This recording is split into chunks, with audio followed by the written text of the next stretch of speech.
Erev Tov, très heureux de vous retrouver à nouveau pour une nouvelle session de l'école des parents. Et cette fois-ci, nous allons travailler sur une notion extrêmement concrète qui est comment créer de la motivation chez nos enfants. Alors évidemment, chacune et chacun d'entre nous, nous nous sommes posé cette question sur la motivation. La plupart du temps, il me semble que c'est surtout dans l'univers du scolaire qu'on s'est posé la question de la motivation.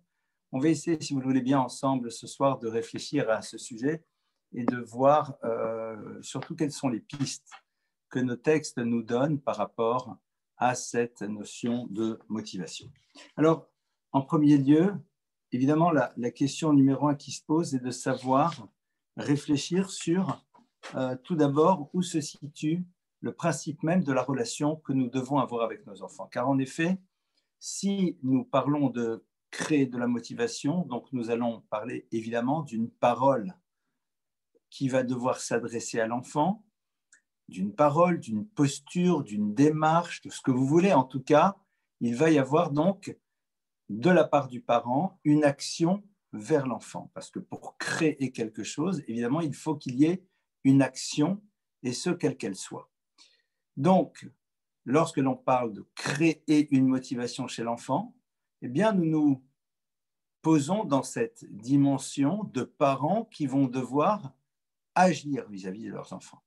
Eh bien, essayons, si ça ne vous dérange pas, de commencer d'abord à réfléchir sur justement où se situe en premier lieu cette relation que nous avons avec nos enfants.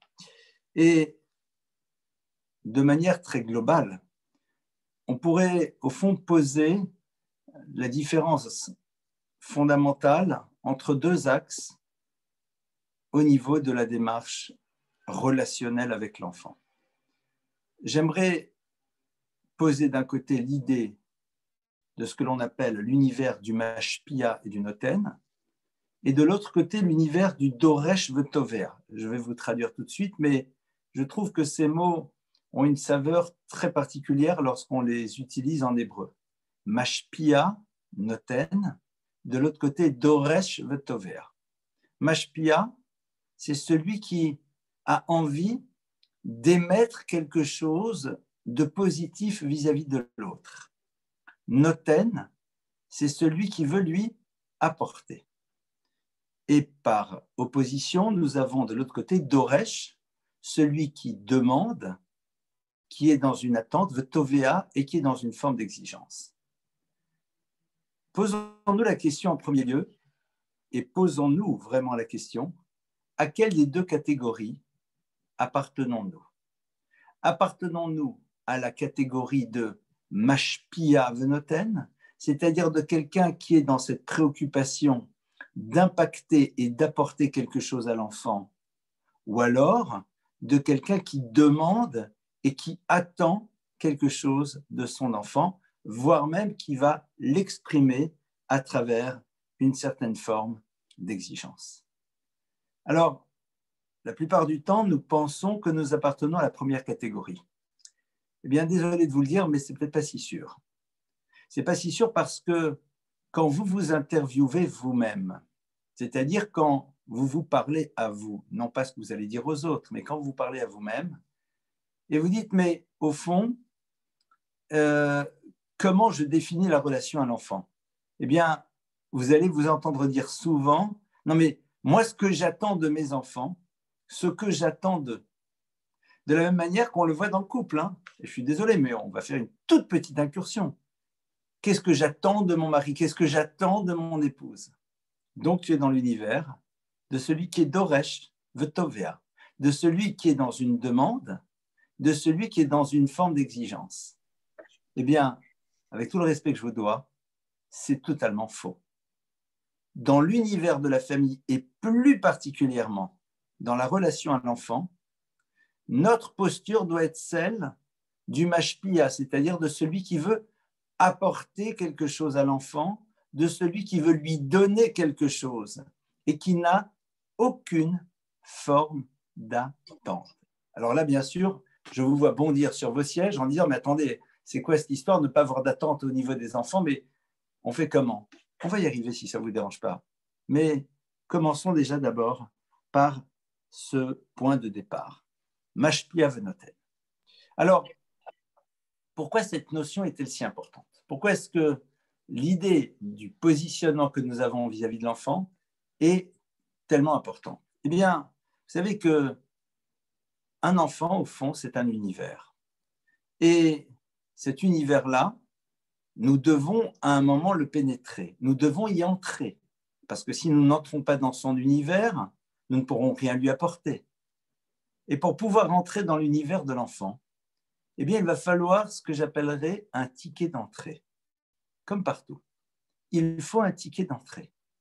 Le ticket d'entrée, c'est ce qui permet à l'enfant d'entrouvrir, pardonnez-moi, sa porte et de nous laisser pénétrer dans son monde pour qu'une fois que nous sommes dans son monde, nous puissions à ce moment-là agir.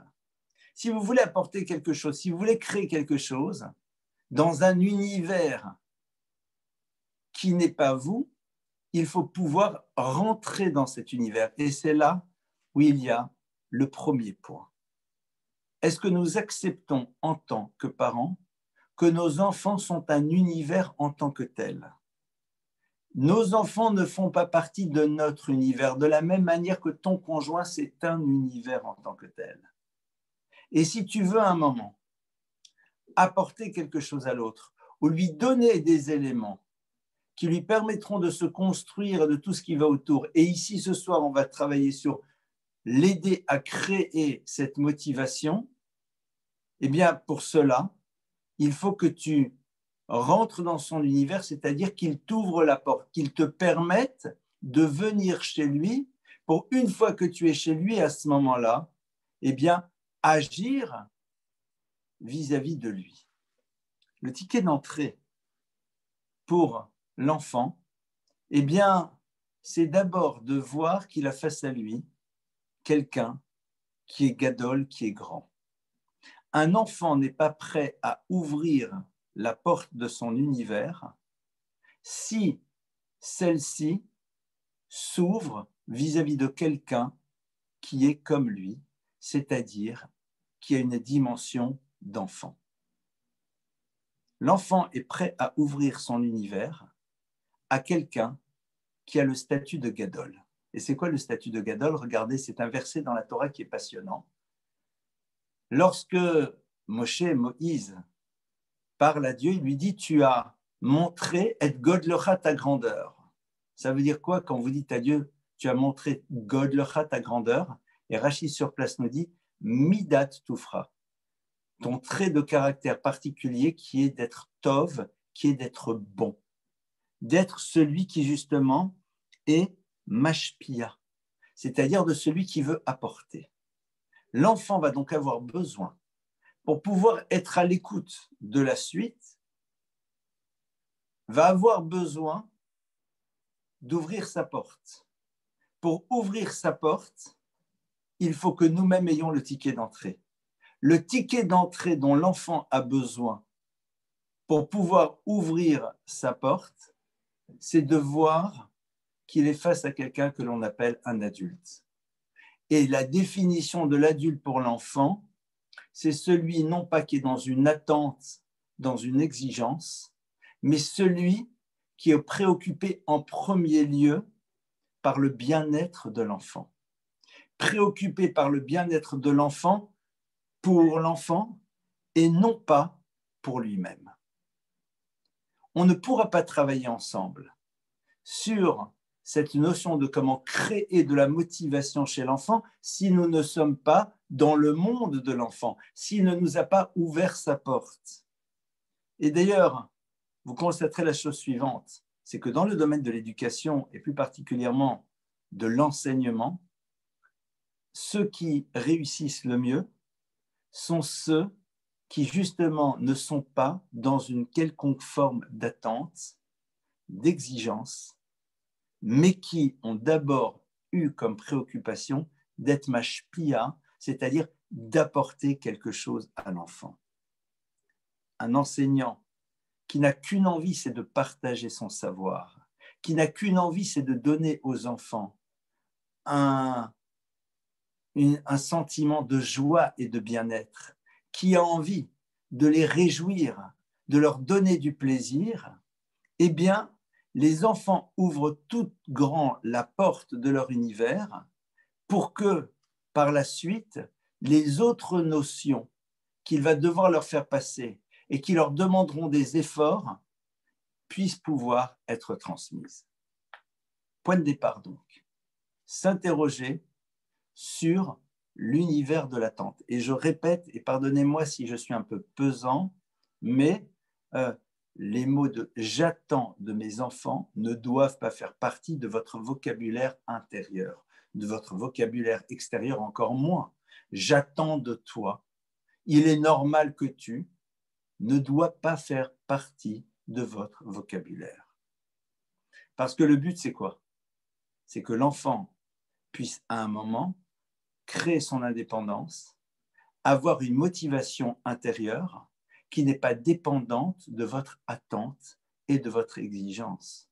C'est-à-dire que le mouvement de l'enfant ne soit pas une réponse par rapport à vous, mais soit l'expression d'une identité qu'il a construite dans le rapport qu'il a avec lui-même. Ne l'oublions pas. C'est ça le but. Donc je n'ai pas d'attente, aucune. Je n'ai pas de demande, aucune. Je me préoccupe en tant que parent d'être mashpia et d'être noten, d'être celui qui veut apporter un univers de bien-être à l'enfant. Et l'enfant doit le percevoir parce que c'est ça qui m'habite. C'est ça qui est présent à l'intérieur de ma tête en tant que parent.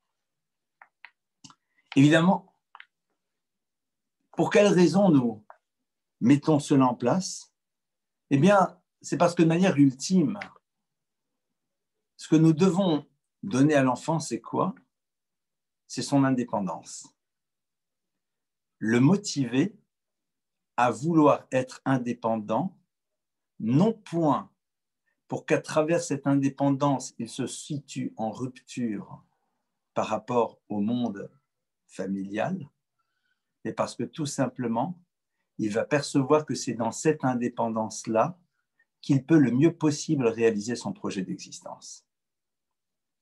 Donc, notre démarche à nous va être à l'image de ce que le Talmud nous apprend dans le traité de Kiddushin. Dans le traité de Kiddushin, le Talmud nous parle d'un certain nombre d'obligations du parent vis-à-vis de l'enfant. Et, entre autres, le Talmud nous dit lui apprendre la Torah et d'autres éléments, mais surtout le Talmud conclut et nous dit, et aussi lui apprendre à nager. Lui apprendre à nager. Mais pourquoi apprendre à nager à l'enfant? Apprendre à nager à un enfant, c'est lui donner les moyens de savoir se gérer seul dans une vie dans laquelle il y aura des sinusoïdales.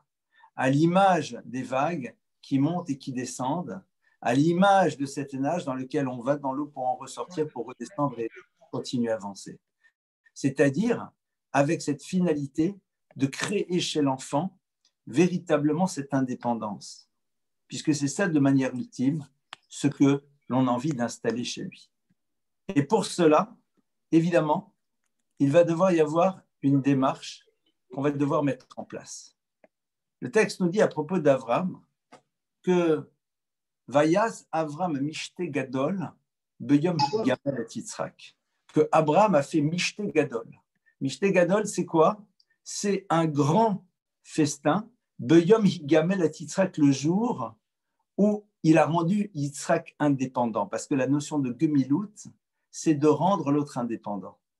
Or, si on réfléchit, la motivation chez l'enfant doit l'amener à quoi? C'est-à-dire, nous voulons créer une motivation, soit, mais cette motivation, elle est là. Pour l'amener vers quoi? C'est quoi le but? Qu'il ramène à la maison un 12, un 17, un 18, qu'il soit motivé à avoir des bonnes notes? De manière ultime, nous voulons que l'enfant soit motivé par quoi? Par être à l'écoute de notre parole et de nos directives? Non. Nous voulons que l'enfant ait une motivation qui va être présente chez lui pendant toute sa vie. Et c'est laquelle? De donner le meilleur de lui-même pour pouvoir réaliser au mieux son projet d'existence. Qu'il soit motivé par cela. Tous les jours, qu'est-ce que j'ai fait pour pouvoir être le plus proche de mon projet de vie? C'est ça au fond qu'on a envie. C'est de ça dont on a envie. Non, j'ose espérer. On n'a pas envie de créer la motivation d'un enfant pour qu'il soit motivé à faire ses devoirs et motivé à faire... Ça, c'est juste le chemin. Mais de manière ultime, la motivation qui doit être présente, c'est quoi? C'est celle qui va le pousser à se dépasser en permanence. Celle qui va l'amener à vouloir tous les jours faire un nouveau challenge par rapport à lui-même, dans le travail sur lui-même, dans la manière dont il va gérer son couple, dans la manière dont il va éduquer ses enfants, dans la manière dont il va progresser dans l'étude de la Torah, dans tous les domaines. Et que la motivation ne soit pas créée par des nécessités, mais comme étant un mouvement intérieur. Et évidemment, cette motivation-là qui va lui appartenir, elle se construit sur la base de quoi? Justement de ce principe d'indépendance. C'est-à-dire, il ne faut pas que la motivation soit dictée par la relation. Ce n'est pas la relation qui construit la motivation. Donc, en deux mots, ce que je veux, c'est que tu te sentes motivé en dehors de ma parole, en dehors de mon attente, car je n'ai pas d'attente. Je n'en ai pas en tant que parent. Et ça, je sais que c'est super compliqué. Et je le sais, je suis aussi papa, grand-papa maintenant, grâce à Dieu, et mon épouse aussi, maman, grand-maman. Donc, on sait ce que ça veut dire, évidemment. Nous avons tous eu, à un moment, qu'on le veuille ou pas, une forme d'attente. C'est ça le travail. De ne pas être dans l'attente. De ne pas être dans la dricha. Voilà ce que j'attends. J'attends rien. Je n'attends rien. Par contre, je veux donner à l'enfant quelque chose. Et ce que je vais lui donner va sûrement générer des résultats. Mais je n'attends pas les résultats. C'est à lui de voir dans ses résultats quelque chose qui vont lui permettre d'être dans la continuité de son effort parce qu'ils vont le satisfaire. Et de manière indirecte, évidemment, on sera très content nous aussi. On est d'accord, évidemment. Mais ce n'est pas ça qui est au cœur. Cette motivation, si elle est définie par ma présence, alors ce n'est pas de la motivation. C'est tout simplement une nécessité pour pouvoir faire perdurer cette relation. Voire, même si je vais plus loin, une nécessité qui est là par peur que la relation ne soit plus présente si à un moment, le résultat de cette motivation qui doit se concrétiser entre autres par une autre n'est pas présent. C'est la raison pour laquelle souvent les enfants se démotivent très vite. Parce que on leur a appris à se motiver, à faire des efforts pour obtenir un résultat qui est censé par la suite renforcer la relation ou créer quelque chose. Or, comme ils voient que souvent ça ne génère pas ce qu'ils espéraient, ou alors qu'ils se disent, mais au fond, on me demande de me motiver à faire quelque chose qui va à l'encontre même de ce que j'ai envie. C'est quoi? De me sentir aimé de manière inconditionnelle. Comment un enfant peut-il être motivé à construire un système qui va l'amener exactement au contraire de ce dont il a besoin? Je vais être motivé à travailler parce que quand je travaille, papa et maman sont contents et donc à ce moment-là, je me sens aimé. Ce qui veut dire de manière indirecte que si à un moment, mon travail ne produit pas l'effet escompté, donc je ne serai pas aimé. Donc j'apprends de ce principe qu'au fond, on ne sera aimé que si on est dans le résultat que l'autre attend. Et tu me demandes d'être motivé pour rentrer dans un système pareil? Ça ne m'intéresse pas du tout. Ça ne m'intéresse pas. À quoi ça sert? Ah, mais tu dois le faire pour toi-même. Mais ce n'est pas ce que tu m'as dit. La preuve, c'est que tu as des attentes. La preuve, c'est que tu as des attentes. Donc, vous voyez déjà le travail à faire par rapport à nous-mêmes. Il est passionnant. Hein. Et je vous garantis que quand on commence à le faire, il y a beaucoup de choses qui changent dans notre tête. Beaucoup de choses qui changent dans notre tête. Alors, on va voir que donc, cette indépendance qui va faire que l'enfant va construire une motivation par rapport à lui-même Et cette motivation, elle sera présente pendant toute son existence. Vous avez des gens qu'on a motivés à avoir des notes et des réussites qui, dès le moment où ils sortent de l'univers du quantifiable et du mesurable, ne sont plus motivés par grand-chose. Pourquoi? Parce que l'idée de la motivation n'a jamais été présente chez elles. Alors, l'intérêt qu'on a, au fond, c'est que très tôt, l'enfant nous donne des indications sur cette idée de motivation. Comment? Attendez, en tant que parent, on l'a tous vu. Tout seul, tout seul, tout seul. L'enfant va être indépendant. L'enfant est motivé par son indépendance. Ce qui le motive, c'est de réussir à se passer de nous, c'est-à-dire à exister sans avoir besoin sans arrêt de s'appuyer sur nous. Alors, il sait très bien qu'il va en avoir besoin, mais il a envie de commencer déjà, et c'est génial. Les parents qui ne laissent pas leur enfant vouloir être indépendant cassent ce concept de base de la motivation. Il est motivé par quoi? Par manger tout seul sa crème dessert qui va être sur son t-shirt. The as. Et donc, il est motivé, il a envie de réussir cet exploit de manger sa crème dessert sans qu'il y en ait trop sur son t-shirt. C'est génial. C'est génial. Pourquoi? Parce que là, le concept est présent. Maintenant, essayons de réfléchir en tant que parents. Qu'est-ce qui va faire que cet enfant, il va réussir à manger tout seul sa crème dessert sans en mettre de trop sur son t-shirt? Comment il va réussir de mieux en mieux? Comment est-ce qu'il va être motivé à faire un effort pour mettre la cuillère là et pas ici ou là ou là? Qu'est-ce qui va le pousser à cela? Eh bien, un mot, et qui sera évidemment extrêmement présent dans la suite de ce qu'on va essayer de développer ensemble. En hébreu, ce mot se dit idoud, c'est-à-dire la notion de valorisation, la notion d'encouragement. Mais d'encouragement qui ne sont pas là pour obtenir un résultat qui est une attente par rapport à nous-mêmes. Et je redis à nouveau cette notion-là. D'un encouragement qui n'est pas là pour que le résultat qui arrive soit le résultat que nous attendons. Ne l'oublions jamais. Ce n'est pas moi qui suis intéressé par le résultat, c'est l'enfant qui doit être intéressé par le résultat.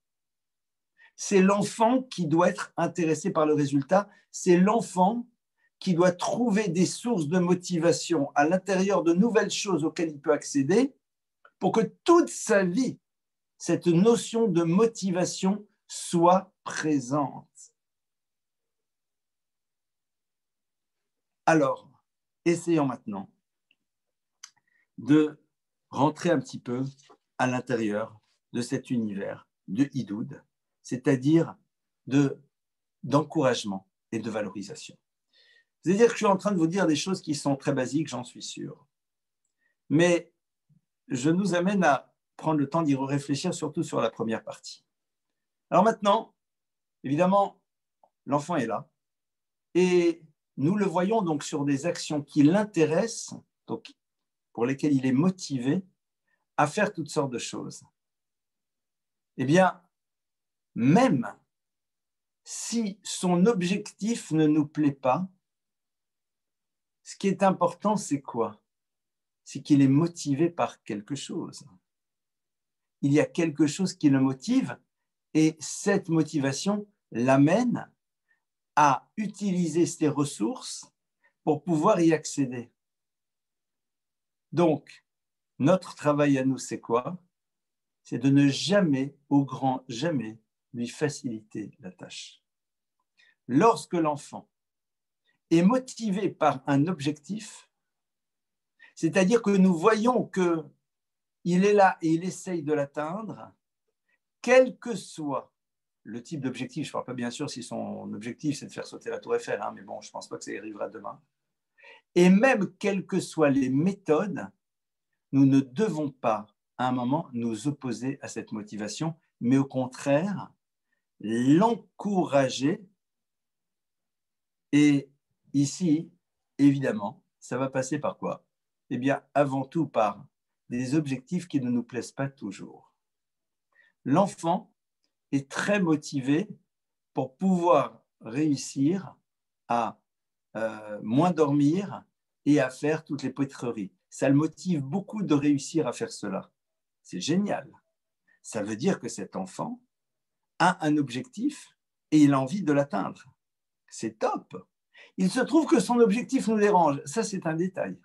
On y reviendra dans quelques instants. Alors, comment est-ce qu'on fait pour l'encourager? Alors, je vous rassure tout de suite, dans la petite enfance, ses premiers objectifs qu'il veut atteindre ne sont pas problématiques. Et donc, nous devons être capables, à ce moment-là, de mettre les mains dans le dos et de ne pas agir, sauf si lui en fait la demande, et cette demande n'est acceptable que dans la mesure où lui-même arrive à l'épuisement de toutes ses ressources. On ne peut aider l'enfant que dans la mesure où il a épuisé toutes ses ressources pour pouvoir accéder à une chose. Parce que sinon, si l'enfant est motivé par atteindre un objectif, mais qu'il compte sur les autres, eh bien, on fait pénétrer chez lui l'idée, c'est que tu peux être motivé par un but, mais que cette motivation-là ne t'amènera pas à faire l'effort nécessaire, puisque nous sommes là pour répondre immédiatement. Moi, je suis très motivé pour avoir 20, c'est super. Mais bon, c'est tellement plus simple de copier ou d'utiliser un autre système. C'est la raison pour laquelle, quand nos enfants nous demandent notre aide, par rapport à un objectif qui les intéresse, ne serait-ce qu'avoir une bonne note, ce que vous voulez, nous ne devons jamais répondre à leurs sollicitations, mais nous devons d'abord les interroger s'ils ont tenté de faire tout ce qui est possible pour pouvoir y accéder. Quitte à leur ouvrir des portes, mais qu'ils devront pousser, pardonnez-moi, par eux-mêmes. C'est-à-dire, tu peux ouvrir parfois la clé parce que l'enfant a un peu difficile, mais quand tu as ouvert la clé, le reste, il peut pousser, alors il pousse. Tu peux lui dire, tu sais, ici, dans ce cas-là, la formule mathématique, elle peut être comme ci, comme ça, si en effet, il n'y arrive pas tout seul. Mais après, je t'ai ouvert la serrure, mais la porte, c'est toi qui la pousses, et encore plus, c'est toi qui fais les pas pour pénétrer à l'intérieur.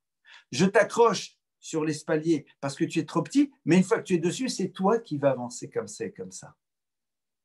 C'est-à-dire que, oui, en effet, la présence parentale va être là, mais non point pour régler le problème de l'enfant, parce que si, quand l'enfant est motivé par un objectif, quel qu'il soit, nous lui facilitons la tâche, il sera sans arrêt dans sa vie à la recherche des raccourcis pour obtenir ce qu'il désire.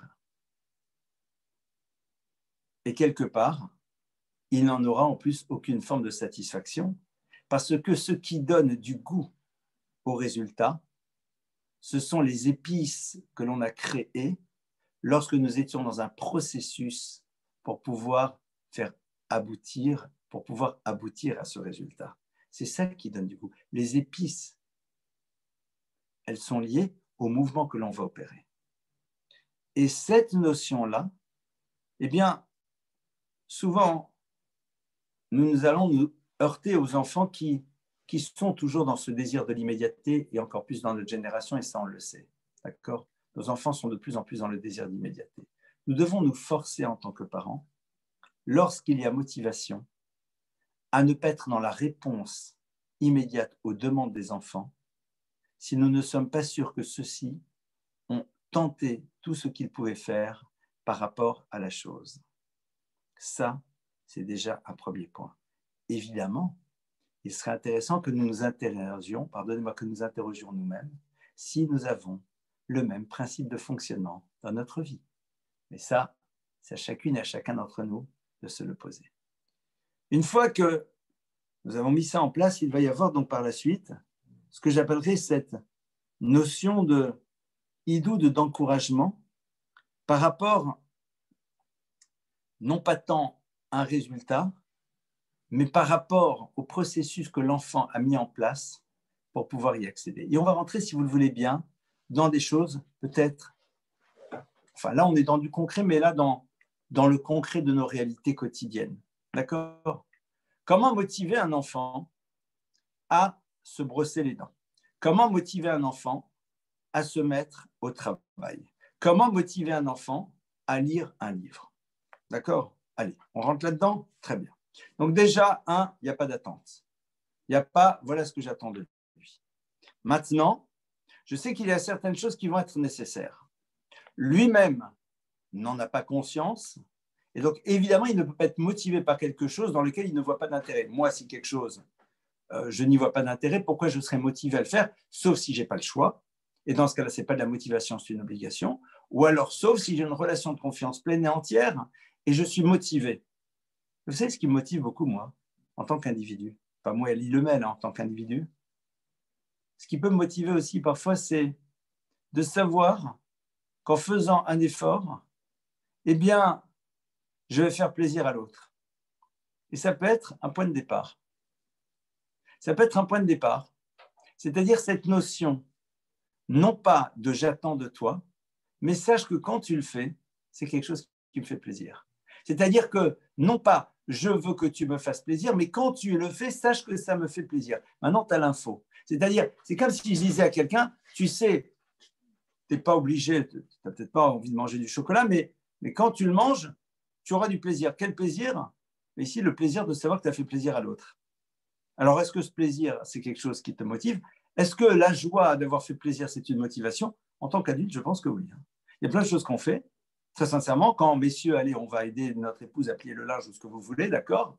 Est-ce qu'on est motivé par le plaisir d'avoir du linge plié? Je peux vous garantir que non. Enfin, en ce qui me concerne, évidemment. Par contre, ce qui peut nous motiver, c'est quoi?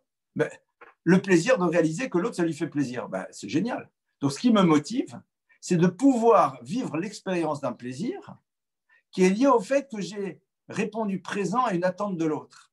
Mais ce n'est pas une attente, c'est un besoin. C'est à ce que j'en sais rien. Je m'en fiche. Pardonnez-moi l'expression. Je m'en moque. Je m'en moque. Je m'en moque. Ce qui m'intéresse, c'est ça.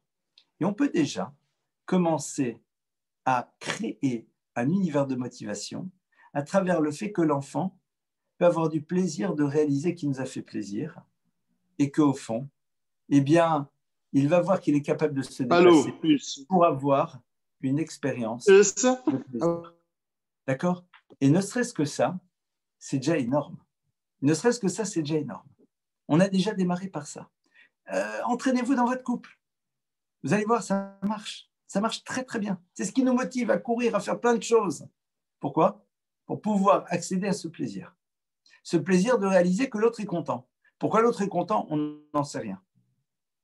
Alors, au niveau des enfants, très sincèrement, donnons-leur la motivation de faire des choses qui nous font un plaisir parce que ça nous apporte quelque chose à nous personnellement et non pas à nous à travers tout ce qu'on va élaborer comme réflexion. Je m'explique.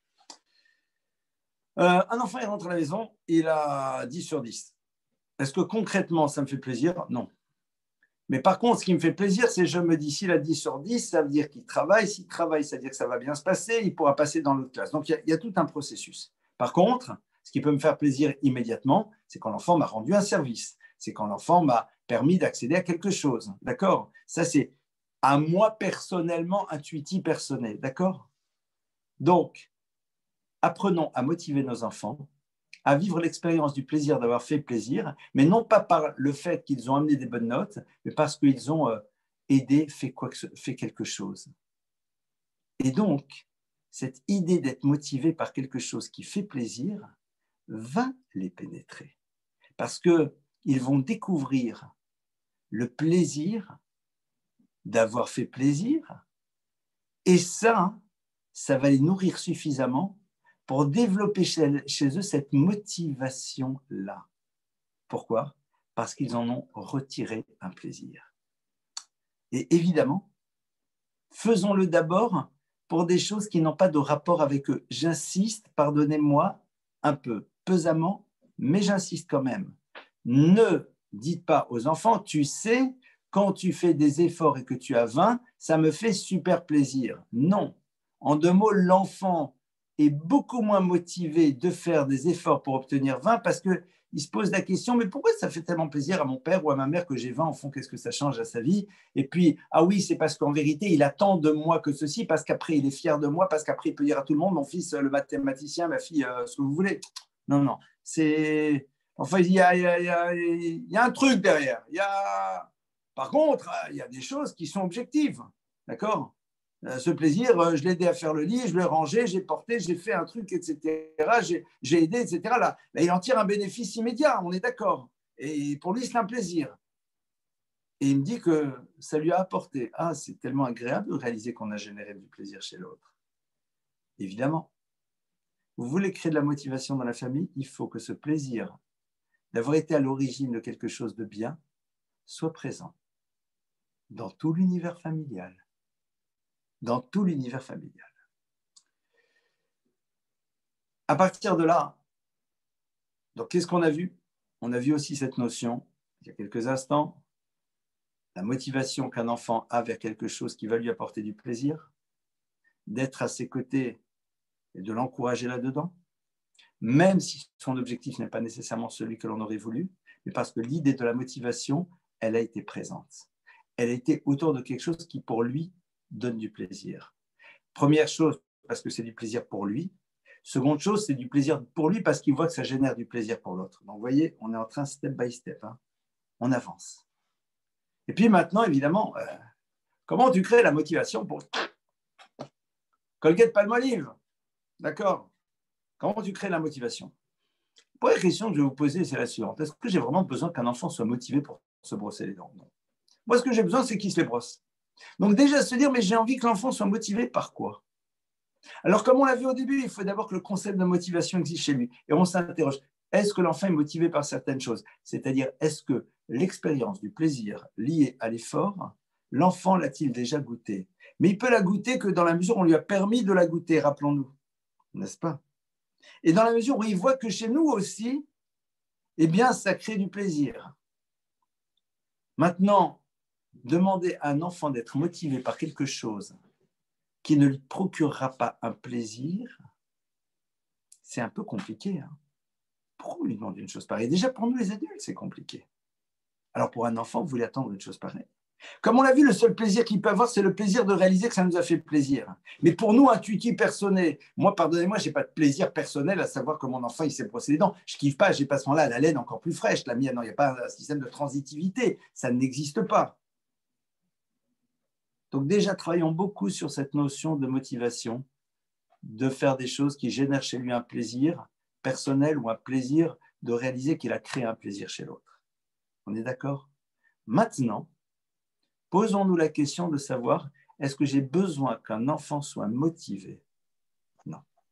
J'ai besoin dans certains domaines qu'un enfant comprenne l'importance de certaines choses et que comme il va comprendre l'importance de certaines choses, alors, à contre-cœur, en traînant des pieds, en faisant la moue, il ira le faire. Pourquoi? Parce que pour lui, pour l'instant, ce n'est pas synonyme de plaisir.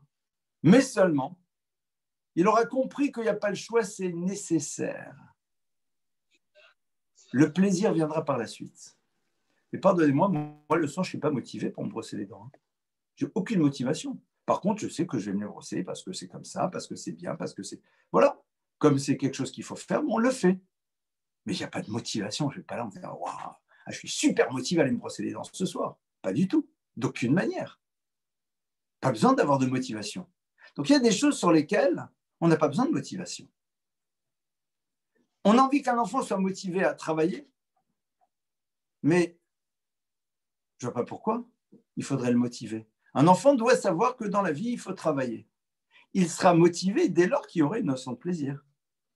Alors, ça va pousser, soit parce qu'il a un prof génial et qu'il a du plaisir de créer un lien particulier avec le prof à travers le travail qu'il produit, ou alors il a une motivation parce qu'il découvre des choses qui le passionnent et tout simplement, pour lui, c'est un plaisir, soit parce qu'il a des motivations un peu moins claires, qui peuvent être aussi celles de je vais montrer à tout le monde que je suis très bon et quelque part, ça va me nourrir mon besoin narcissique. Je me sens super classe et super bien de me voir en effet avoir réussi à faire quelque chose qui m'apporte. Pourquoi pas? Pourquoi pas? Évidemment.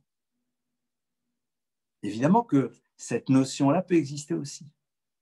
Mais n'attendons pas d'un enfant qu'il se sente motivé par quelque chose qui ne crée pas chez lui un quelconque plaisir. Même si ce plaisir est un plaisir un peu, j'ai envie de dire, borderline, qui est totalement entendable et acceptable, qui est de celui de dire j'ai fait quelque chose et ce que j'ai fait au fond m'apporte du plaisir parce que tout simplement j'en suis le bénéficiaire parce que je suis meilleur que les autres, mais c'est déjà pas mal.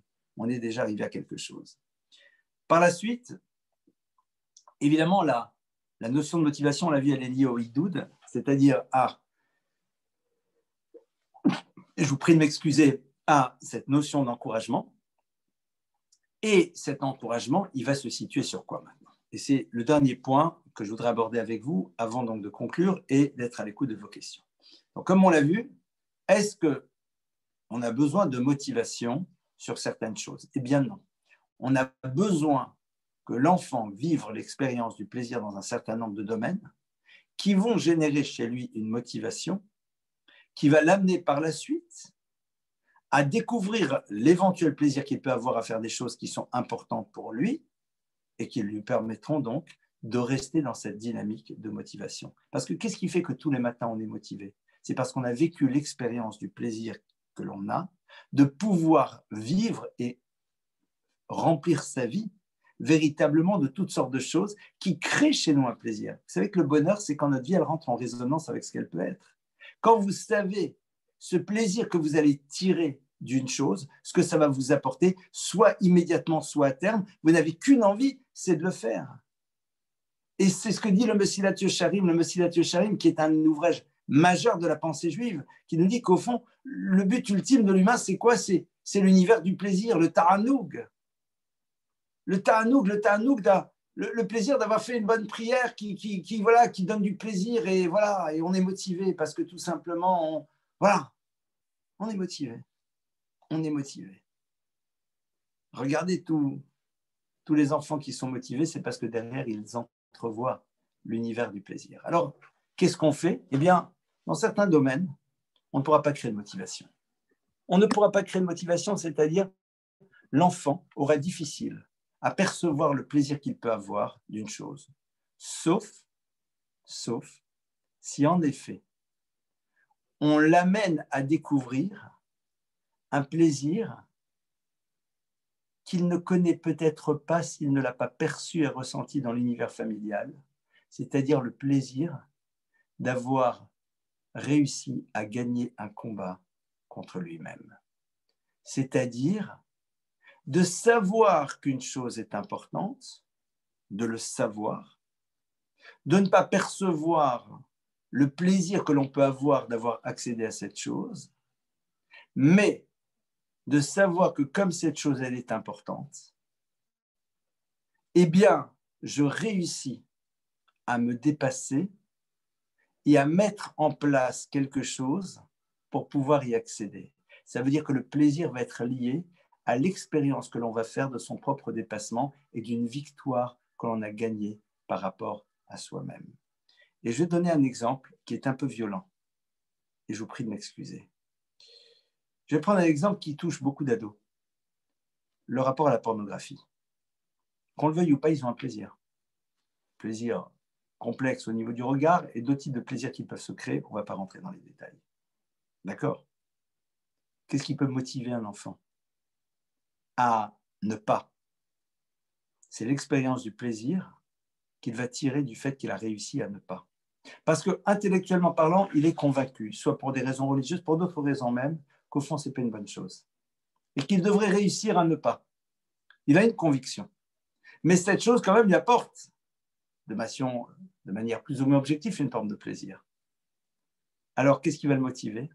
C'est l'expérience du plaisir qu'il va avoir d'avoir réussi à se battre contre lui-même et d'avoir mis en place quelque chose qui est bon, même s'il n'en arrive pas encore à ressentir les bienfaits de manière concrète. Ça veut dire quoi? Ça veut dire qu'au fond, nos enfants doivent vivre dans un univers dans lequel ils voient que nous avons du plaisir à nous battre contre nous-mêmes pour pouvoir accéder à des choses dont on sait qu'elles sont bonnes, même si concrètement nous n'en arrivons pas encore à en ressentir les bienfaits.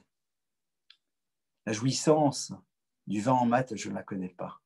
Par contre, le plaisir que l'on a de s'être battu contre soi-même et d'avoir fermé son portable, ou d'avoir fait ce travail de se concentrer pour pouvoir obtenir une bonne note parce que nous savons que c'est important. Parce qu'en effet, avoir une note correcte, c'est quelque chose qui est bien pour pouvoir par la suite dans nos études, ce que vous voulez. Ça peut être un élément qui crée la motivation. Et c'est la raison pour laquelle il est très important qu'en tant que parents, nous expliquions à nos enfants pourquoi certaines choses sont importantes. Et leur faire confiance pour qu'à leur niveau, ils intègrent cette idée-là et dans un second temps, ils comprennent l'expérience de s'être battus contre leur léthargie, contre leur immobilisme, pour avoir réussi à accéder à cette chose qui, dans l'absolu, est bonne pour eux, même s'ils n'arrivent pas encore à le percevoir de manière concrète et de manière réelle. En deux mots, créer la motivation par rapport à l'expérience du plaisir que l'on a d'avoir remporté une bataille contre soi-même. Chers parents, je vous pose la question, je nous pose la question, est-ce que nous-mêmes prenons le temps de faire l'expérience de cela? Est-ce que nous prenons le temps de ressentir cette expérience de plaisir liée à des batailles que l'on a rencontrées contre soi-même qui nous motivent à être dans la continuité d'un effort? Allez. On le voit toutes et tous dans nos disputes de couple. Hein, on s'est quand même tous un peu disputés à un moment dans le couple, une fois tous les 17 ans, plus ou moins. Mais on s'en rappelle. Et pour ceux qui ne sont jamais disputés, ça viendra dans 7 ans, éventuellement une fois peut-être. Mais quand on a vécu l'expérience du plaisir de s'être retenu et d'avoir réussi à garder pour soi les mots qu'on aurait dû prononcer, surtout si on se rend compte qu'après que ça ne servait à rien, on a un plaisir. L'expérience de ce plaisir nous motive encore plus la seconde fois à faire cet effort, jusqu'au moment où on va découvrir le bonheur réel d'avoir transformé une situation. Et ça, c'est quelque chose qui est fondamental. Et je peux me permettre, si je peux me permettre, eh bien, je vous propose d'introduire peut-être dans votre famille un lieu de création, de motivation par rapport à un plaisir que l'on va pouvoir ressentir relativement rapidement. Et c'est un exemple que j'aime beaucoup, qui va peut-être vous faire sourire, mais ce n'est pas grave. Souriez, au contraire, ça ne fait pas de mal de sourire. C'est de motiver un enfant à créer quelque chose dont il va pouvoir tirer un plaisir rapide. Vous savez c'est quoi? Quel que soit leur âge, garçon ou fille, mettez-les à la pâtisserie. Vous allez dire, ah tiens, attendez, un cours sur la motivation, c'est ce qu'il est en train de nous raconter le monsieur. Oui, oui. Pourquoi? Parce que tout simplement, un enfant va être très motivé. Pourquoi? Motivé à quoi? Faire des choses qui normalement doivent l'embêter, casser les œufs pour des... Pourquoi? Parce qu'il va voir le gâteau qui sort. Et le gâteau qui sort, il va le manger, ou il va le faire manger à des autres, donc il va tirer un plaisir. Donc cette idée de motivation, elle va être chez lui. Créons les lieux de motivation, même si ce n'est pas tout de suite sur les 20 et sur les 18. Et sur le reste, pas la peine qu'il soit motivé. Rappelons-lui juste que c'est important. Pour que dans un second temps, bien plus tard, il vive l'expérience de s'être battu contre lui-même. Et quelque part, c'est ce qui le motivera jusqu'au moment où il découvrira véritablement le bienfait et la dimension positive de la chose en tant que telle. Et c'est vrai que ces notions-là, eh bien, on peut les introduire. On peut les introduire maintenant. Comment motiver un enfant à travailler à l'école? Très sincèrement, si l'école, de par ce qu'elle est, n'a pas réussi à construire une motivation, ça sera très difficile. Parce que la seule raison pour laquelle on a envie de travailler à l'école, c'est soit parce qu'il se passe quelque chose dans la classe qui génère un désir, et s'il y a désir, il y a plaisir. Sinon, il faut que l'enfant comprenne que ce sont des choses qui sont importantes et qu'il faut faire. Mais s'il y va en traînant les pieds, ce n'est pas trop le problème. parce que je ne peux pas obliger quelqu'un à courir, faire quelque chose qui ne générera pas chez lui un quelconque plaisir, mais qu'il est prêt à faire parce qu'il n'a pas le choix. S'il n'y a pas de plaisir, pourquoi tu as envie? Pourquoi tu as envie que j'ai envie? Non. Par contre, le plaisir que je m'imagine qu'un jour je serai le meilleur de la classe et grâce à ça, etc., peut être un élément qui me pousse. Pourquoi pas? Pourquoi pas? Voilà quelques idées que je voulais partager avec vous ce soir sur cet univers de la motivation. Ce que je vous propose de faire, évidemment, c'est pendant maintenant les minutes qui suivent, de m'envoyer par écrit vos questions, afin que l'on puisse, pendant la demi-heure qui nous reste, c'est-à-dire jusqu'à 22h30, réussir à travers les réponses à vos questions, aller jusqu'au bout de ce que nous venons de voir ensemble.